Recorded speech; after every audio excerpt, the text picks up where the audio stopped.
every kind of practice seems to have a benefit depending on who's doing it and in what kind of context.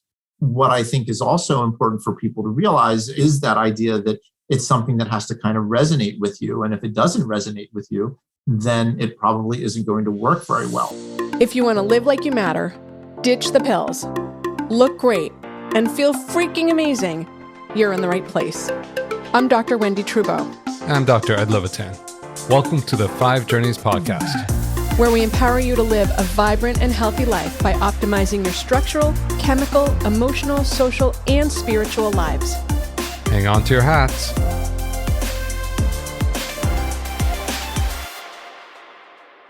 Hello, and welcome to another episode of the 5 Journeys podcast, Live Like You Matter. I'm Dr. Wendy Trubo, and my co-host is Dr. Edward Levitan, and our guest today is Dr. Andrew Newberg. Andrew Newberg, MD, is the Research Director of the Marcus Institute of Integrative Health and a professor in the Department of Integrative Medicine and Nutritional Sciences at the Sidney Kimmel Medical College at Thomas Jefferson University. That's quite a mouthful, I have to say. He's the author of 10 books. And I thought it's you saying that. I know, it isn't me. The author of 10 books, including the bestseller, How God Changes Your Brain, and is regarded as one of the most influential neuroscientists working today. Welcome, Andrew. We're so psyched you're here. Well, thank you. Thanks for having me on the program. So you have mindfulness, you have Buddhist, insight in meditation, you have Vipassana. And then there's the people like Headspace or Heart Math. I mean, there's so many options. So is there a better meditation, or has science shown that there's a better meditation? Or well, we don't talk about politics in this show. So you've literally asked the most political question, which is like, what's the best? All the meditative forms, like, we're the best. I'm sure that not all of them are studied. Well, you know, I love talking about this topic because you're absolutely right. I mean, and one of the things that has been, has been of concern to me, and a little bit of why I got into these kinds of questions in the first place is, feeling a little funny about the fact that, some people feel like this meditation is the right meditation or that meditation is the right practice or whatever. What the data has generally shown is that every kind of practice seems to have a benefit, depending on who's doing it and in what kind of context. What I think is also important for people to realize is that idea that it's something that has to kind of resonate with you. And if it doesn't resonate with you, then it probably isn't going to work very well. So, but what is also certainly lacking is the data to address the very question that you're asking, and it's something that I have really been lamenting in terms of the overall field of the study of meditation, which is, if you have an infection, I know that if you have an ear infection, I'm going to give you a different antibiotic than if you have a skin infection or if you have a urinary tract infection, because there's different organisms and there's different antibiotics that work for those specific things.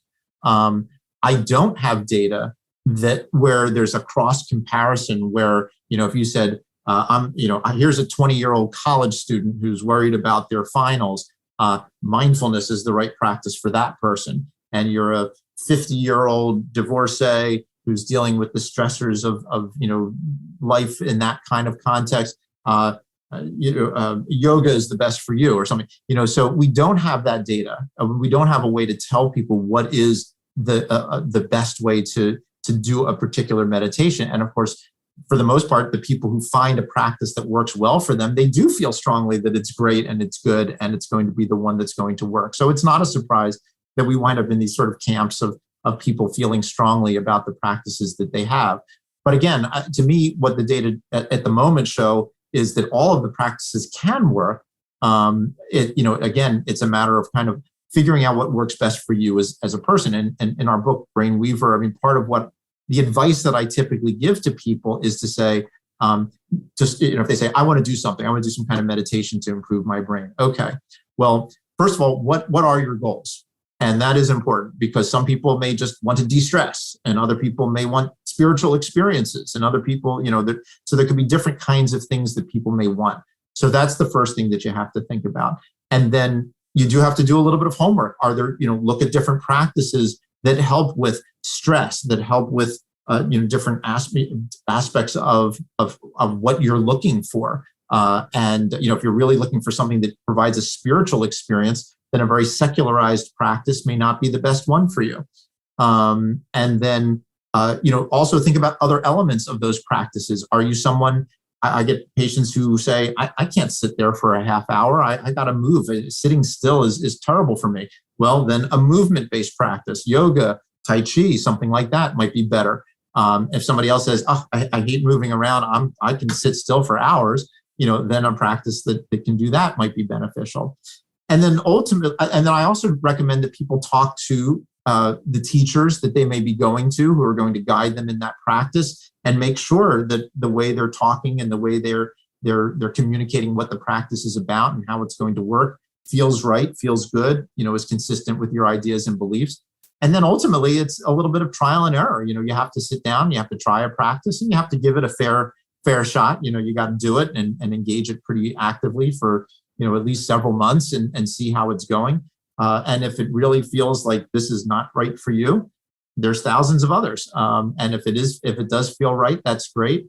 And you can continue. And sometimes people find that, it's not just one. They like to do mindfulness sometimes, but they like to do yoga another time, and they like to do a breathing practice a different time or something like that. So, there can be, people don't have to, they're not mutually exclusive either. So, and I think ultimately that's the best way to try to help people figure out what works best for them.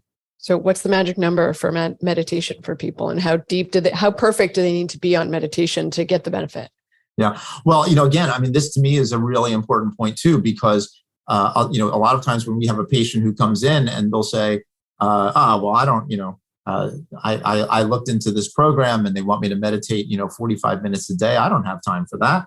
And I said, actually what the data show is that even a very brief meditation, meaning 30 seconds or a minute, actually has physiological effects. So if you're at work and you're about to go into a stressful meeting, spending 30 seconds or 60 seconds at your desk, just relaxing, taking several deep breaths, focusing on your breath, focusing on a mantra, whatever works for a person, can be very effective. So now, obviously, the longer you do it, the more pronounced the effects will be, and so it can have longer term effects over time. But the other piece, which is also important, and it goes back a little bit to my point about the individualized aspect of things, we've done several studies that have looked at how people do these practices. And I think another very, very important point for all the people listening is that you have to do things that you feel good about, that you can fully engage. If you go to a yoga class and you do your stretch and you do that and you sit there because they tell you to sit there and you breathe because they tell you to breathe, but you're not really into it, then you're probably not going to get all that much out of it. Whereas if you do a practice that you really feel good about and you like, and it's becomes a part of who you are and it's a part of the way you live your life, then that's the kind of practice that will really have an impact. And we see this, we were doing studies on different spiritual practices like prayer. And if you just say a prayer without really focusing on it or having a whole lot of meaning to you, it doesn't really change your brain very much. If you're doing a prayer because it really, it resonates with you, it feels good, it's an important part of what you think and believe and so forth, then it's going to have all kinds of changes on the brain. And so that is an important part of all of this, which is that people have to do things that really work for them, that they can fully buy into, engage as fully as possible. So is this the psychological or the spiritual, or a little bit of both when you're referring to any type of meditation and mindfulness? Right. Well, ultimately, it really cuts across all those dimensions because, many practices, first of all, can be done as a group. So there can be a social component and people can feel good about that. And having the support of other people around can sometimes be very beneficial. Yet again, though, take stock in who you are. Do you like that? Do you like that? Are you extroverted and being around other people doing the same practice makes you feel better? Are you introverted and I just want to sit in my room and just do my practice? And that's a good way to do it. So that's important. It certainly can have a spiritual component depending on the practice, and some are designed to be spiritual, obviously, and certainly prayer practices and various religious traditions have programs that really try to engage the spiritual part of it. Some practices are more secularized, and if people don't want that, but it certainly can have a spiritual piece to it. And then we know for sure that these practices affect our psychology. They reduce anxiety and depression for the most part, and stress. Again, though, if you go into it and you're feeling, after a week or two, you're like, I'm really stressed out about this meditation, it's making me crazy, then it isn't the right, in general, it's probably not the right one. And then, of course, ultimately, this is my research over the years and published, a couple hundred articles on different meditation practices and prayer practices. They affect the biology of our brain. And we know I have a very comprehensive model of the different areas of our brain, the concentration areas that are part of the beginning practices of meditation, where you have to concentrate on breath, on an image, for example. The emotional centers of the brain that might be turned on if it's a very emotionally stimulating practice, or quieted down if it's a more calming practice. Another area of our brain, the parietal lobe in the back of our brain, which is very involved in our sense of self and how our self connects to the world. This can be affected by very intense practices where we lose that sense of self and we have that sense of oneness or connectedness with the universe or with God. So it's a very complex network of structures. It's not just one little part of our brain that turns on when we meditate. It's a very active process and can really lead to very intense experiences for people. And that's why, historically, meditation has been at the heart of so many different religious and spiritual traditions, both Western and Eastern. So I don't know if this is part of your research, but my old meditation teacher, he did research, or at least he published a couple of papers on awakening and gamma waves, how that the synchrony of the brain. Is that part of your research, or is that really? Well, I haven't specifically done a lot of studies looking at the EEG, the electrical changes in the brain that have to do with the delta and theta waves and so forth. Most of my research has been with using different imaging techniques, but there's clearly a relationship between the findings that you get with EEG and the findings that we get with our brain scans. So, when we talk about areas like the frontal lobe or the parietal lobe being affected by these practices, while we see that on a functional MRI scan, your mentor and other people who are looking at the EEG part are finding changes in those same basic areas, but they're looking at it in terms of the different waveforms and different wave patterns. So they're just different ways of looking at how the brain is operating. In fact, nowadays with things like functional MRI, we look at a variety of different physiological processes, and it does yield kind of the bigger philosophical questions about, so how does our brain put all of this together into our thoughts and our experiences? This is the thing I always challenge my students with, that, if you, to get philosophical for a moment, when you look at the brain, you have the EEG changes, that have all the electrical changes. Well, they're being caused by sodium and potassium rushing in and out of the cell across the cell membrane. You have the changes in blood flow that I measure on a MRI. You have metabolic changes. You have dopamine changes and serotonin changes and releases across the synapse and so forth. So where in all of that is your thought? Where in all of that is the experience that you actually have? I think most of us would agree that a single molecule of dopamine isn't happiness. A theta band amplification on meditation isn't happiness itself, but those are the things that are correlated with happiness. But where is the happiness that actually that a person feels? Well, that's the ultimate question, right?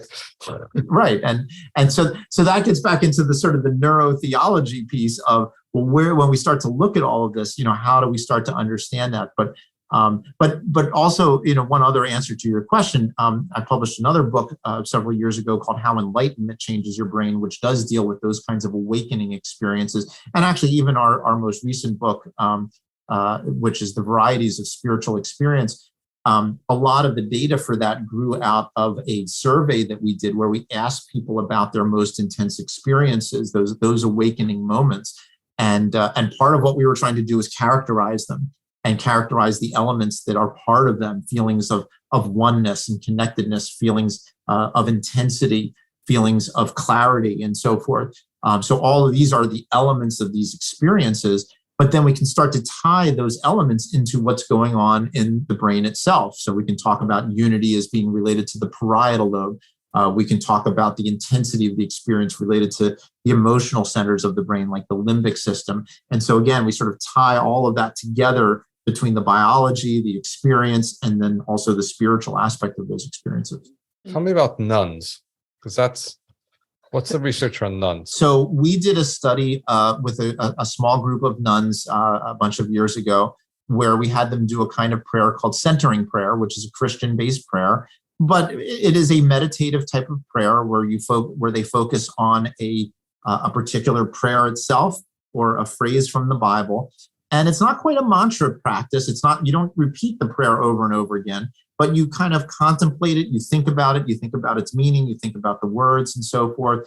And the whole goal of it is to ultimately have a kind of experience where you feel more deeply connected to God, at one with the prayer. And so when we scanned their brains, both at baseline and then during the practice, we saw changes that were consistent with a number of other practices, that their frontal lobes became more active, because typically your frontal lobes turn on when you are concentrating, when you're focusing on something. And their parietal lobes, as we were just talking about, actually quieted down as they felt that sense of connectedness and that sense of oneness with God in that particular context. And incidentally, your question also sort of reconnects to your earlier question about, well, which practice? Well, they all engage the brain in slightly different ways. And so there's this network, the way I look at it is there's this whole network of different structures that can become involved. And that includes not just the structures themselves, but neurotransmitters as well, all the different chemicals in the brain. And then depending on what you're doing and how you're doing it and what you're experiencing, you turn on this network in different kinds of ways. So again, there's not like a best way. It's just which way, kind of works for you and helps you to feel and experience the things that you are striving to feel and experience. So looking at experienced meditators, like in the, let's say the Buddhist school, that people have been meditating for 20, 30, the monks have been meditating 20, 30 years. If you look at their functional MRI, and then you look at nuns that have been practicing and meditating and are praying for 20 or 30 years, is there a significant difference? Are they coming to the same place, or are they really, because their practices are different, they're activating different parts of the brain, etc.? Is there a difference? Let's start there. Well, I think there are differences, and I think your question is very well taken, and it is this sort of balance between kind of the universal characteristics of what all people are striving for. I mean, I would argue that we all have that spiritual drive. We all have that goal of trying to, find the happy life, the life that is good and sustains us, the sense of meaning and purpose and so forth. So there are common elements in all of them. But how we go about that is different. And so the short answer is that no one has really done the direct comparison between those two different types, any groups, as far as I know. We certainly have had people from different groups that have had those different who we theoretically could start to compare. But even there, it becomes very murky from a scientific perspective because of all the different things that are going on in their different lives and their different traditions and how they do things. So my guess is that you're going to see differences, but it'll be very difficult to say whether those differences are ultimately better than or worse than one another. They're just differences. And also, I'm not aware that people generally go for studying women, right? They're like looking for men. Well, no, but that's a really good question, and something that I have been very interested in looking at, because we have tried to do that. We want to look at the differences between men and women. And that certainly with regards to nuns is one particularly important, related issue, but the nature of spirituality and the kinds of experiences that people have, what are the differences across many different factors, males versus females, older people versus younger people who are deeply religious versus non-religious individuals. So, that's all to me, that's all part of the future of what this whole field of neurotheology can help us to explore, which is, how does each person kind of find the path that works for them? And again, my guess is, and again, gets back to what we talk about in Brainweaver, is that there is not a one size fits all. Each person does have to kind of find the paths that resonate with them, the paths that make sense to them, and most likely, what I have gotten from all of my research, I think, is a deep appreciation for every tradition and every perspective, because for the nuns, for the Buddhists, for the Pentecostals, for the Muslims, for the Jews, I mean, everybody who we have ever come in to study, they genuinely feel very strongly, very passionately about what they do and what they believe, and the value and the importance of what they practice. And so, and from my perspective, we see changes in their brain, and there are certain similarities. If they all feel love, then they activate the areas of our brain that help us to feel love. If they all feel one or connected, then we see those changes being consistent. But then there are a lot of distinctions as well, and I think that to me is one of the important pieces that comes out of all of this, which is that there are. That in many ways, because we're all trying to sort of figure it out, and we all have our own individual brain looking at the universe, it isn't a surprise that we come to different conclusions, whether they are meditation, the politics of meditation, or the politics of politics, or whatever it is, that we all come to different conclusions. And what I hope comes out of all of this is that appreciation and perhaps the compassion that we understand that people are going to have different perspectives than ourselves, and that's actually kind of expected and probably okay, that people come to those different perspectives. Yeah. Mm-hmm. No, so what I'm getting from this, I just want to make sure we're on the same page, is one, kind of the biggest message that I heard from you is everybody's different, and you get to do what feels right to you. And I would say within the boundaries of, you might not like to eat your broccoli, but I like to eat my broccoli. I wasn't talking to you. Okay. I was talking to somebody. I like broccoli. Yeah, me too. But one might not like to eat their broccoli, but maybe they'll eat their carrots or whatever else. But not necessarily. I'd say maybe sugar may not be the best choice per se, or they have a yoga practice or Pilates practice or a walking practice or whatever it is, and looking at really all their different levels and their creativity and their meditation. It's whatever. It's important to have a practice versus what the practice is. Is that? I think, as a general statement, yes. And let me pick up on a couple of important points too. I mean, I do want to emphasize that while I agree completely with what you said about the individualization of things, as you're also alluding to, we still, all of us need the vegetables. So, whether it's broccoli, carrots, whatever. And in the context of these practices, ultimately we have a lot of similarities in our brains too. I mean, we all have frontal lobes and temporal lobes and parietal lobes, and they all kind of operate in the same basic kind of ways. So many of these practices really utilize a lot of those same fundamental elements of concentration and focus and breathing and so forth, because they do work. And so, a lot of the ritualistic elements of all of these traditions have a lot of commonality. The specifics will be different.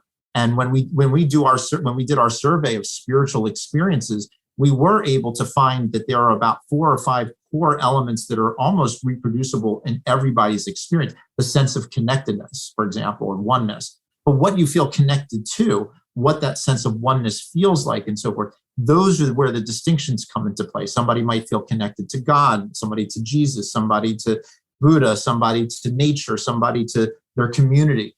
And exactly how they feel it is a little bit different, but they all have that feeling of connectedness and oneness, for example. So there are, while we want to talk about how each person finds their own path, there's a lot of commonality that occurs across those paths. And in that context, that to me is what we're really seeing. So there are universals, but there is a lot of distinctiveness within them. And that's, again, part of why I guess I hope that we come to the realization that while we all have our slightly different ways of thinking about things, there's a lot of commonality in who we are as human beings.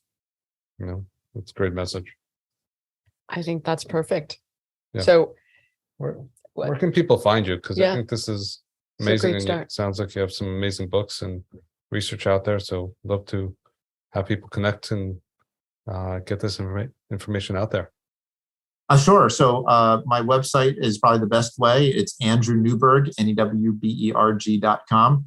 And there you can find information about all of our latest books like Brainweaver, and also a lot of the research studies and the articles if people want to take a deeper dive into what we're finding in the nuns versus the Buddhists and so forth. And I expect our next conversation to have that answer, please. I will work on that.